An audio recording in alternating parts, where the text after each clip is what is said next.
Welcome back to Take Action News, everybody. David Shuster here in a special inauguration edition. We are talking with former George W. Bush speechwriter David Frum. He writes for the Daily Beast and for Newsweek. He also appears on CNN. David, there seems to be a certain fear in the Republican Party over this debate over gun control. And I want to set this up by playing a clip of a radio talk show host Mark Levin, who used a lot of sort of extreme language. And we've heard a lot on some conservative media that sort of perpetuates this idea that Big Brother is watching. Big Brother is about to come and do all sorts of things that are unconstitutional and wreak havoc with your way of life. Here's Mark Levin. Certain things in his executive orders that are un-American. In some ways, they're even fascistic. Doctors are private citizens. Do we really want doctors reporting to the federal government if they think somebody might have violent tendencies? Do we really want to discourage people who have mental health issues or people bringing them in to see their doctor because they may become part of a national law enforcement database? How is that going to prevent any crime?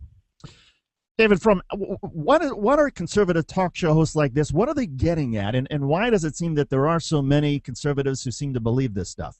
Well, let me say the very last point that Mark Levin made is an excellent point. We don't want to have people with mental health issues worry they're going to be part of a mental health database. But let's remember, that was an NRA suggestion. That is, no one who is serious about mental health is proposing that you be registered and tagged and assigned forever if you in some database, some federal government database, if you come to your doctor complaining of depression.